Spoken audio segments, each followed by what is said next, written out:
Berkat damai sejahtera dalam Allah Bapa, Tuhan kita Yesus Kristus, serta Roh Kudus menyertai kita semua pada hari ini, Rabu 24 Desember 2025.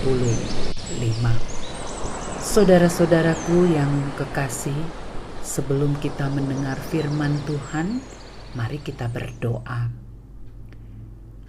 Bapa di sorga, banyak kali kami mendengar, melihat, merasakan peringatan-peringatan-Mu di dalam perjalanan hidup kami. Namun terkadang kami kurang peka. Oleh sebab itu ya Bapa, dengan mendengar firman-Mu, saat ini kami menantikan kuasa Tuhan untuk mendorong kami tetap ada dalam kebenaran-Mu. Demi nama Yesus Kristus, kami berdoa. Amin. Saudara-saudaraku, pembacaan Alkitab kita terdapat dalam Yudas 1 ayat 8 hingga 10.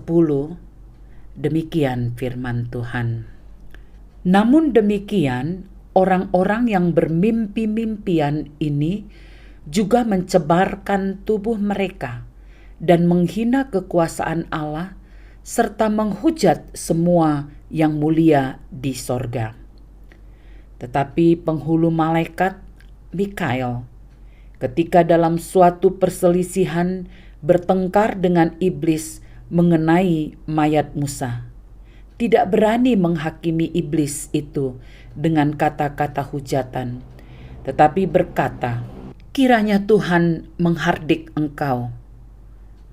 Akan tetapi mereka menghujat segala sesuatu yang tidak mereka ketahui, dan justru apa yang mereka ketahui dengan nalurinya seperti binatang yang tidak berakal, itulah yang mengakibatkan kebinasaan mereka. Para pendengar Renungan Oasis Fajar, judul renungan ini peringatan bila mengabaikan kebenaran.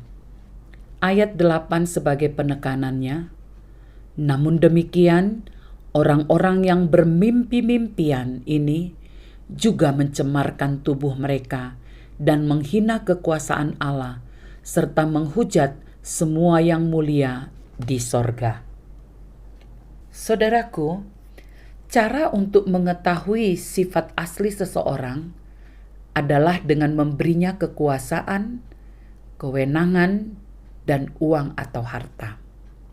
Salah satu tujuan penulisan surat Yudas ini adalah mendorong jemaat untuk mempertahankan iman yang benar, melawan orang-orang fasik yang mengajarkan iman yang sesat dan tidak bermoral pada masa itu. Di kalangan para pemimpin gereja pada zaman Yudas menulis surat ini, ada para pemimpi. Mereka adalah pemimpin gereja yang suka mengklaim bahwa mereka memiliki pesan dari Allah. Sayangnya, dari hidup dan perilaku mereka, nampak bahwa mereka bukan dari Allah. Tidak sadar, mereka menampakkan keserakahan dan menghujat Allah lewat hidup mereka. Tuhan mereka adalah perut mereka. Mereka tidak sadar bahwa mereka menabur kesia-siaan dan menggali kuburan mereka sendiri. Tidak tertutup kemungkinan bahwa pada zaman ini ada pemimpin gereja yang berperilaku seperti ini.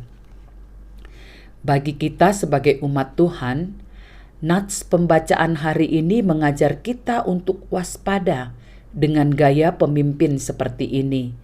Kita harus memperhatikan pesan yang mereka sampaikan dan membandingkan bagaimana mereka hidup.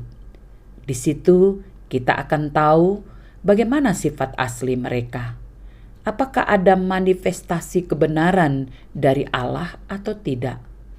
Tentang pengajaran yang sesat, Tuhan Yesus sudah memperingatkan dalam Injil Matius 7 ayat 15 hingga 16, dari buahnya lah kamu akan mengenal mereka. Di lain sisi, Jika kita adalah pemimpin umat, ingatlah untuk berhati-hati dengan ajaran dan hidup kita. Apakah selaras dengan kehendak Allah atau tidak? Apakah memuliakan nama Allah atau kita mencuri kemuliaan Allah? Apakah kebenaran Kristus dinyatakan atau tidak? Integritas sangat dibutuhkan dalam diri seorang pemimpin, yaitu konsisten dalam setiap kata dan tindakan, jujur dalam melakukan segala hal, serta adil dalam mengambil keputusan, yang semuanya harus sesuai dengan kebenaran Alkitab. Sebab pada akhirnya, siapapun yang mengaku orang percaya akan binasa jika mengabaikan kebenaran Allah dalam kepengikutan kita kepadanya. Penegasan, kebenaran dari Allah dalam firman-Nya adalah mutlak, perlu untuk diwujud nyatakan dalam seluruh aspek kehidupan kita sebagai umat-Nya. Mari kita berdoa. Tuhan Yesus yang baik, tolong kami menerangkan kebenaran firman-Mu dalam hidup kami sebagai wujud kasih kami kepadamu. Dalam nama Tuhan Yesus kami berdoa. Amin. Para pendengar Renungan Oasis Fajar, kita telah mendengar uraian dari firman Tuhan. Tuhan terus memberkati kita yang peka pada peringatan-peringatan Tuhan. Amin.